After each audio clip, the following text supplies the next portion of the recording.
Alright, what's going on, you guys? 2019 Album of the Year time. Man, it's actually been a pretty quick year for me. And, yeah, we're going to try to go ahead and knock some of these out. I guarantee I'm going to piss you off with this list, but it's whatever. That's my list, and go make your own. Yeah, man, these things get more and more difficult to put together every year. And this one, no exception. I honestly think this one was the most difficult to do.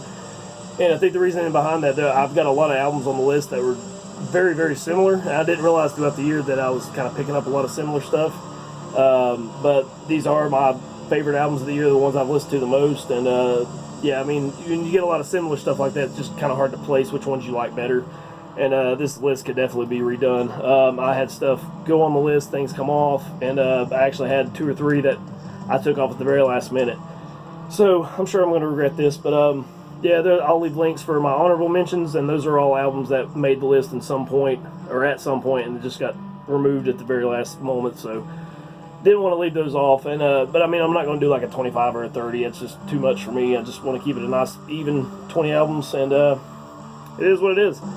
And again, I mean, if there's stuff on here that you don't, or that you think I should have had on the list, it's probably because I don't have it. You can't get everything, and yeah, I mean, every year's no exception with that rule. So, I mean, there's always going to be something not on the list that you think should be there. But, again, like I do every year, I don't differentiate between full lengths or splits or, you know, demos or whatever. And if it was released that year, I'm going to put it on the list. So that counts. That's just how I do it. So, we'll go ahead and jump into it. And piss you guys off till no end. We're listening to Spectral Wound-Infernal Decadence, my #1 album from last year. And it's just kind of a theme I kind of want to keep going with. Just, each year, the album of the year from the previous year, we'll play it as our soundtrack. So just kind of like a coming to the end of that run, I suppose you could call it that. All right, we're going to try to get through the rest of this without rambling. I'll be rambling. All right, number 20. You guys are going to click off the video immediately. Yeah, but that's how I feel about it. I got Blood Incantation, Hidden History of the Human Race. Now, I don't want you guys to think that I don't enjoy this album. It is a absolute phenomenal album. Fantastic musicianship, great songwriting, and I love how they throw in the old school vibes in here as well. It's just that it's such a trippy and spacey and kind of out of their album. I mean, the band in general, really. It's just kind of, for me, I really have to be in the mood to listen to it. When I'm in the mood, it blows me away. But when I'm not, I'm just kind of I don't know, it's like some days I find it boring and other days I'm super into it. But I mean, it is what it is. It's just, I thought 20 would be a good place just because it's so inconsistent with me like that. And that's just me personally. I know a lot of people are going to have this very, very high on their list, if not #1. But me personally, I did think it's a really good album. I thought Starspawn was a little better, but I mean, it is what it is. I do think it's a really, really good album, so I don't want you to think I'm shitting all over it. But on the list at 20. Alright, at 19, this is one that I really, really loved when it first came out, and then as more stuff came out, it kind of got put on the back burner for me. Not knocking the album in any way, shape, or form, it's just kind of what happened with it, but a really good album that I was hoping would make the list, and it did make the list, and yeah, see, I told you I'd start rambling. Nocturnal Departure with Cathartic Black Rituals. It's a Canadian black metal band. I think they're out of Winnipeg or something like that. This is actually their debut release. I don't think they have anything else out, honestly. But yeah, I mean, it's black metal in the old school vein, but with some really dynamic song structures, great melodies. Yeah, I mean, it's melodies, rhythms, but I mean, it still maintains that really haunting and gloomy sound, and it just really draws you in. It's actually a pretty catchy album. So, I mean, I've actually really, really enjoyed listening to this one. So, go check it out if you haven't heard it. It's, Nocturnal Departure, number 19. God damn it. This is one that came on the list. I knew it was going to be on the list high, and then it ended up, okay, it's going to be on the list later on, and then it was just off the list completely. And this whole week, the more I thought about it, I said, it has to be on there. I've got to find a place for it. So, I ended up having to kick off another album, and this one made it in. But it's a fantastic black metal album. This is Gardsghastr. I know you can't see that because of the glare. It's a very dark cover with a Slit Throat Requiem. It's actually a international band, I do believe. They got members from the U.S. and Sweden. It's like a symphonic type of black metal. I don't want to say it's anything like Emperor or anything like that. I mean, you definitely got those vibes and everything, but I mean, I don't know, just a really suffocating atmosphere. Again, brilliant songwriting, but it's a very hellish sounding album. And you've got members from Chaos Moon and Beketh Neximu. I can never say that fucking band. But yeah, man, it's Emperor in terms of influence, but I mean, they really have their own kind of vibe going, and it's just a very evil sounding album. I know that's such a cliche thing to say, but I mean, it's the best way I personally can describe it. I'm horrible at coming up with analogies and different words to say when it comes to stuff like this. I'm cliche as hell, but definitely go check this one out. This is a big surprise for me when I first picked this up, and it's definitely been in rotation quite a bit. So there's Gardsghastr at number 18. This one, I believe, might have been the very first album I picked up this year. I'm not positive. It was definitely in the first 3 or 4. But yeah, again, and that's the thing with albums that come out earlier in the year. Are they still going to have the same impact later on after you've heard it all year long? This one definitely did. I've really, really thoroughly enjoyed this. It's Magic Circle, Departed Souls at number 17. And it's just basically like old school heavy metal with a little bit of doom influence in there. Band's out of Boston. This is their 3rd full length, I believe. But yeah, just some really awesome hook-laden riffs, really in the vein of something like, I don't know, Crypt Sermon, maybe something like that. It's just really easy to get into. It's a really fun album. It just reminds me of like what I would listen to on like a summer road trip or something. I don't want to say it's like easy listening, but it's just good cruising music. And this has been played quite often since. So that's a Magic Circle at 17. Moving right along. Now we're getting into our first of like some really nasty death metal to come out this year, and man, these were so hard to place on this list. The more I'm thinking about it, the more I'm regretting this one already, and I really wish this one had been placed higher. But no turning back now. But at 16 we have Fetid with Steeping Corporeal Mess. Band's out of, I think, Portland and Seattle. They've got members from both places, but just it's their debut and just some really oppressively heavy, nasty death metal in that incantation vein. Yeah, just very cavernous, very swampy music. A little bit more deranged than some of the other ones on the list. And that's not to denigrate it at all. It's just saying that, just kind of where this falls. Where me, personally, a lot of times I'm going to go with a little bit more groove. They have some groove in here, but this one is just more ferociously nasty and disgusting and putrid sounding and just overly over-the-top heavy. And just a fantastic album. And if you ever get a chance to see them live, I was able to catch them on that tour with Cerebral Rot. Just an amazing band live. So yeah, this has been a really solid album. And I just wish I could place them a little higher than 16, but it is what it is. So there's Fetid. Hang on. Alright, moving along at 15. We have a band that I just kind of came across this year. And, it's probably because it's their first debut. But I've been recording this all day. This is their debut album. It's actually short in terms of, there's only 4 songs on here, but it's actually a full length. And I have one later on that's actually an EP, but it's 4-song EP, and it runs like 36 minutes or something. So that's why I don't differentiate between that. Full lengths and demos and EPs and all that kind of shit. But I've really, really enjoyed this one. I just haven't got to play it as much as I would have liked to, but awesome stuff. This is Ashes. They're self-titled full length, Polish black metal, and it's really in the vein of the depressive suicidal style. Very dark, very melancholic. Nothing really crazy and going on with it. Nothing you haven't heard. Just some really chilling, overbearing atmosphere. And it's been a really enjoyable album to check out. And I don't think there's much in here. Just this is the only reason I'm pulling this out, just because it's so simple. And I realized that a lot of these things I haven't even got around to showing this year, so this is kind of my coming out party with that. Just, hey, here's what I picked up this year. I know I haven't shown basically any of it, so. But yeah, a really cool album. If you get a chance to check this one out, definitely do so. This is on Malignant Voices. Yeah. So, I mean, as always, there'll be links below. You can go check these out if you haven't heard some of them. But Ashes at number 15? Yeah.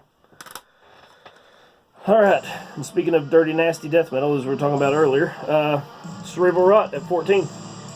The Odious descended to Decay. Again, very similar to Fetid, and I know Kyle Lindstrom plays with both bands, which when I saw them live, it was kind of amazing he was able to pull both sets, and the fact that he was doing that all tour long, that's pretty skillful. I mean, I know your energy probably going to get drained there, but I mean, anyway, really good album. And the reason I kind of like this one a little bit more than Fetid was just because of the groove that is in here. I mean, they're very similar bands. Play a very similar, nasty, incantation-inspired death metal, but this one just had just a little bit more groove to kind of catch my interest a little bit more. So that's the only reason it's actually higher.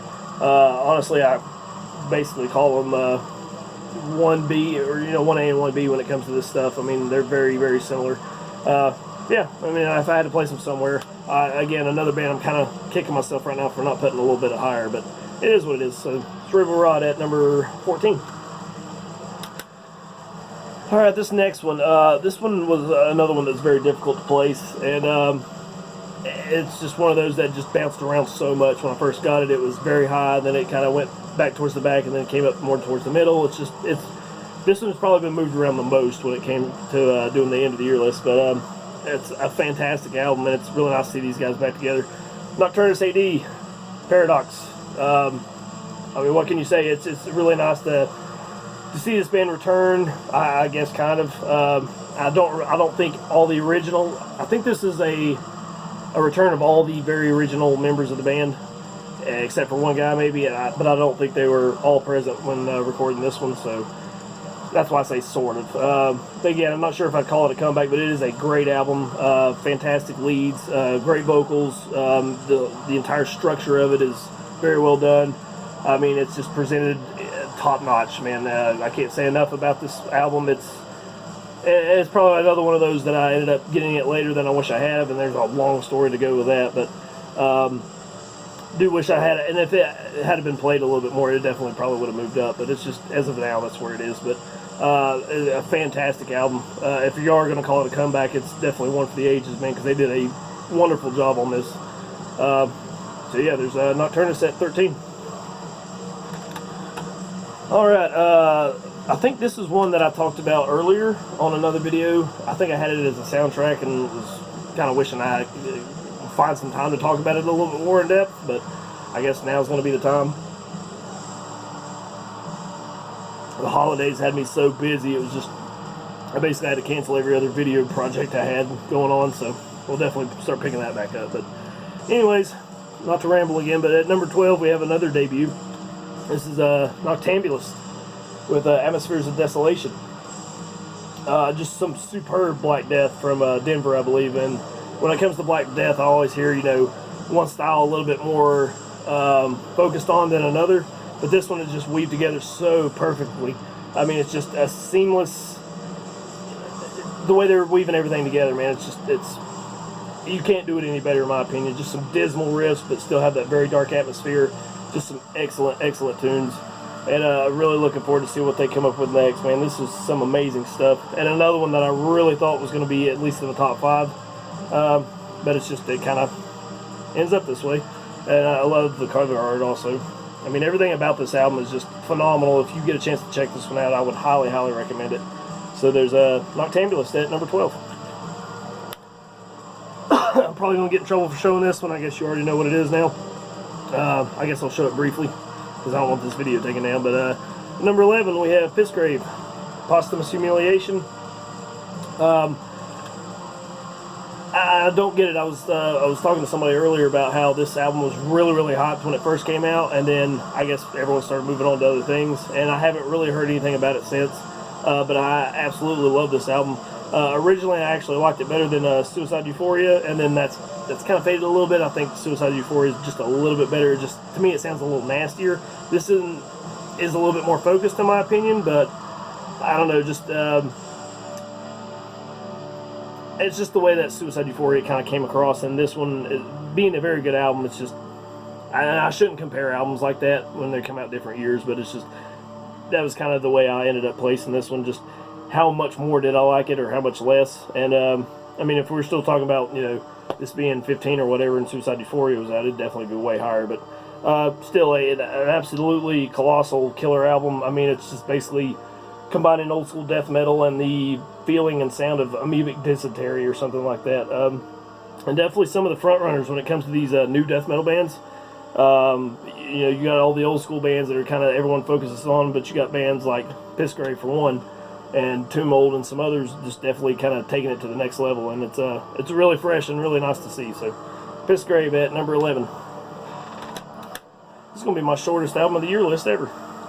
So we're moving into the top 10, and this one was actually I can't remember if it was released fairly recently or it's where I picked it up recently. I know I've been seeing it around for a few weeks before I actually grabbed it, but another fun album, and it's so glad, another kind of a comeback album. It's this band's first album in like 15 years or something, and I mean, they did a fantastic job, I can tell you that much.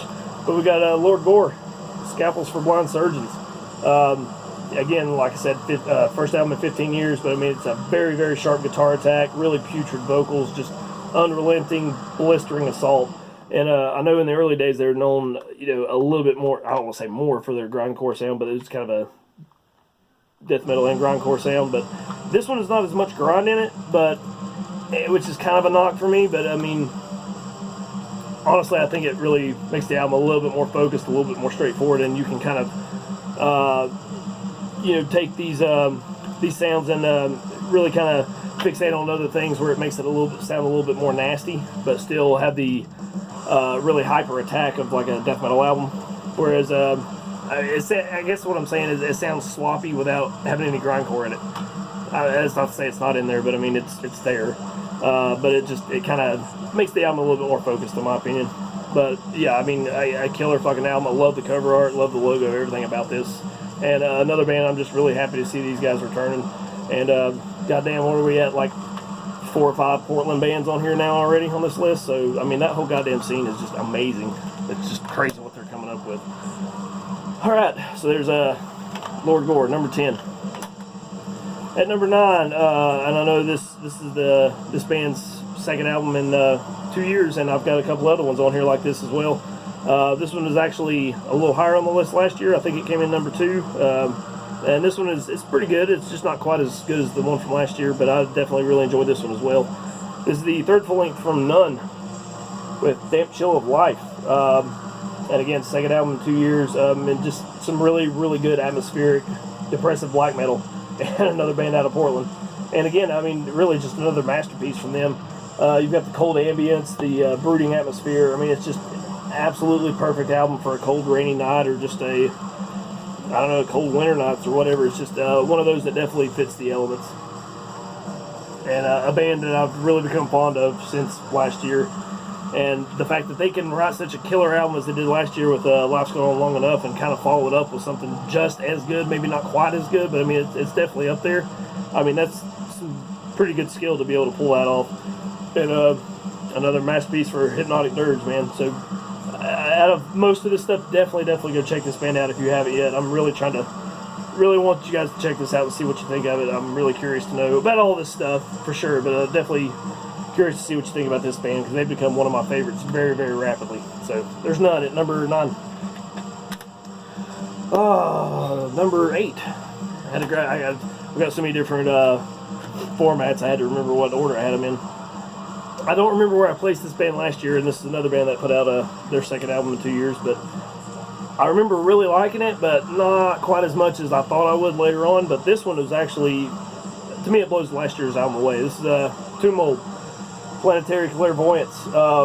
It takes everything from Manner of Infinite Forms and just perfects it, in my opinion. I mean, everything they did last year has been just tightened, sharpened, improved. I mean, everything is that much tighter, that much more dynamic, and just flawlessly executed. All the riffs are phenomenal. And it's still got that spacey atmosphere to it, but I don't want to say it's calmed it down, but to me it's really made it better. They've really focused on it and got it tighter and got it to sound, it's really the flow of the album, I think. I mean, last year's album had flow to it, but this one just really, really draws you in, and you just can't wait to hear what they come up with next on the album. And I saw everyone getting the record and the CD, so I just grabbed the tape just for that reason, just to be different, I guess. I'm sure people have grabbed the tape before, but That's the reason I have it. Yeah, I mean, I can't say enough good ones about this album just because the way I felt about it last year and the way they've been able to improve on that, which is, that's blown me away. This is I think the only one on the list that's a pretty recent release, or it's a new release compared to one of the recent ones that actually definitely took it a step above. So, I mean, that's some superb musicianship and songwriting there. So, Tomb Mold, number 8. Where are we? Number 7. And I tell you what, man, these next, definitely this one, if I had a little bit more time with it, it probably would have fell a little bit further, but it's just where it's been so fresh for me that it's just been getting listened to quite a bit, and it just ended up really high on the list. But we've got a San Francisco death metal band this time with their 4th full length, I believe. This is Vastum with Orificial Purge. And again, pretty similar to Tomb Mold. I know that I think they're a band that's a little bit more straightforward, a little nastier, and mostly more mid-tempo stuff, but really, really hot guitars. It's just a pummeling start to finish. I mean, it's just the soundtrack to getting your ass kicked, pretty much. And, I mean, it's where Tomb Mold's getting a little bit more of a atmospheric sound. This one is just a little more straightforward, like I said already, a little bit more grounded, and it just kind of kicks your ass, basically. So, there's that. I mean, it's one of those that it's just, I mean, it's I don't want to say it's simple, but it feels so simple it's just kind of hard to describe it. It's just really, really good, straightforward death metal. So there you go. This is Vastum at number 7. And what do you know? We got another Portland band at number 6. This one is, in terms of this style, definitely was my favorite of the year. Hang on. And it took me a while to get it, but I had been listening to it basically since it came out. I don't really know why it was taking me that long, but it's just whatever, I guess. It's kind of falling apart now. We got Witch Vomit at number 6 with Buried Deep in a Bottomless Grave. And again, just another revolting incantation, autopsy-inspired band. This one just beats you over the head mercilessly, man. And that's really what set it apart for me in terms of comparing it with all these other ones, is that it was, you still had that really pummeling, really heavy attack, but you combine that with just a suffocating atmosphere over top of it. I don't know what it is. It's just kind of a how do you say this? I mean, it just smothers you. I mean, it's like being beaten while you're being smothered in a hospital bed or something. Just a phenomenal album. And I can't remember. I think this is their 2nd or 3rd album. And I should have really done my notes a little bit better on it. But I mean, I really, really enjoyed this one. And again, just the whole Portland scene, I mean, they're just on it right now. Portland and Seattle, the entire Pacific Northwest. I mean, it's just band after band coming out and just absolutely killing it. So, I mean, it's taking those old school vibes, but adding their own kind of feelings and songwriting to it. And it's been really fresh. I mean, to me, the death metal scene has never been as fresh as it has been in the last 3 to 4, maybe 5 years. And I've just been enjoying release after release. So, I mean, I wish I could say more. So there's Witch Vomit at number 6. Great fucking album. Alright, so now, I don't know how you guys are going to feel about this one at number 5. I know a lot of people were saying it was a really good album, and they thought highly of it. But for me, this was just such a fun album to listen to. And ever since I've got it, it's just been on repeat pretty much. But we have the new one from Toxic Holocaust at number 5. Primal Future 2019. Yeah, I don't know how you guys are really going to feel about it, but for me, it's just riff after riff after riff of just fantastic music, man. It's, again, I mean, it's just, for me, what made this album so high was just, it's such a fun album, and I've enjoyed every minute of it. And it's not something you haven't heard before. I mean, it's just, again, it's just riffs on top of really good riffs, but it's just good old classic fist-pumping, head-banging metal, pretty much. And to me, it's one of the best albums that Toxic Holocaust has put out in years. I'd pull out the vinyl, but it's just on black. I didn't get the pink variant, so it is what it is. So, and we're kind of running out of time. I'm going to try to keep this under 30 minutes, but definitely let me know how you guys felt about this one. For me, it was just a lot of fun to listen to, and I just had a blast listening to it. So, Toxic Holocaust, number 5. Alright, moving right along. At number 4, we have my favorite death metal album of the year, and this one was no question. I knew from the first note, or I don't say the first note, but first listen to the album, it was going to be the highest death metal album. So we've got a band that I've been really digging lately, and this is their new one, Ectoplasma, with White-Eyed Trance, and again another band that's put out another album, the second album in 2 years. They just put one out last year, which I didn't get it until this year, unfortunately, so that would have been on the list for sure. But I mean, just old school death metal worship done right, man. You got, I mean, if you're a fan of like Grave or Demigod or Immolation or Benediction, this is definitely going to be right up your alley, man. Flawlessly executed, and again, just one of my favorite death metal albums going right now. And I think I have all of their full lengths except the first one, and I've got to get that one. This is a Greek death metal band, which is, it kind of took me for a surprise, or by surprise later on when I found that out, just because, I mean, it just sounds so familiar and so, I mean, it's really just kind of combining, you know, the Florida scene and the Swedish scene and the UK stuff, and just it blends it all together so supremely perfect. You would think that Greece just sounded like an odd place to be, but it's whatever. Amazing album. Don't miss this at all. So there's Ectoplasma, number 4. Number 3, I know this one was going to be super high on most people's list, and it is for me too. And another debut. This is I think a combination of U.S. and Canadian members, but it's a phenomenal album. This is Departure-Chandelier with Antichrist Rise to Power. And it's got I think it's got members from Akitsa and Ashpool, if I do believe, so should be right up your alley if you like those bands at all. The guitar tone and the synths is what puts this one over the edge for me. I mean, it's just wonderfully written material, but just the tone of everything kind of going with the flow of the album just really stands it out from some other contemporaries, and I've had a ball listening to this one. Just some fantastic black metal. So not much more to say about that. I mean, I'm sure you all know about this one by now. So there's the Departure-Chandelier at number 3.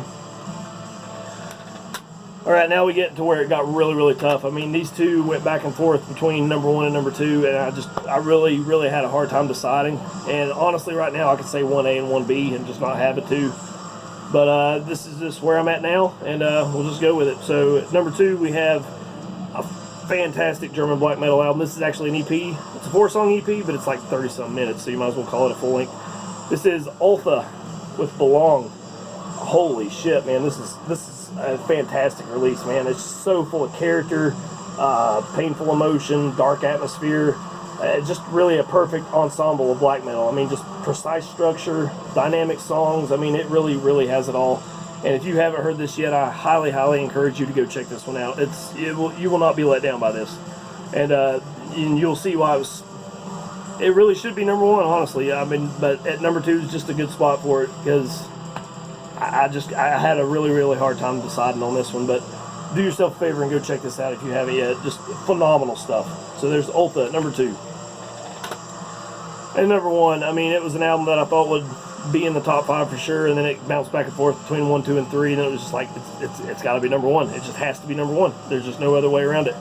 But we have the new full length from Dauþuz-Monumentum. Goddamn, just an extremely powerful album, and I'm just blown away by the intensity of this, man. Just every note, every riff, every song really is just that intense, man. And the vocals really add to the ferocity of it. So I guess just imagine something like Ungfell, but with a little bit more of an epic feeling to it. I mean, I don't want to call it's not epic black metal at all, but I mean, it feels so strong and so overpowering, really, man. I cannot get enough of this one. This one has definitely been played the most, probably to the unfortunately for the rest of these, which could have had a little bit better of a chance, but I mean, this one is just so addictive. It's such a good album, like everything else they've ever done, man. And I cannot praise this one enough, man. This one has been spun so many times I can't even count, and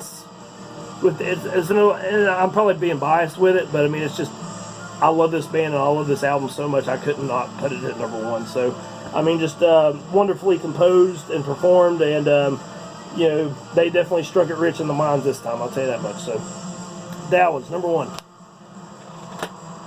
So that's it for me, guys. I will definitely start getting back to the collection updates here in 2020, and that's really all I got to say. So, hope you enjoyed the list. I know I'm sure I pissed you off, or at least pissed some of you off, but I mean, Anyway, I hope you enjoyed it, and thanks for sticking with me and following me and all that stuff over the years. And we'll get I'm rambling. We'll get into 2019 and or 2020, and hopefully start getting the ball rolling a little bit better than I have been this year. But thank you guys so much for watching and supporting the channel and all that. And I just can't say enough good things about you guys, and I really appreciate it. And see you in 2020.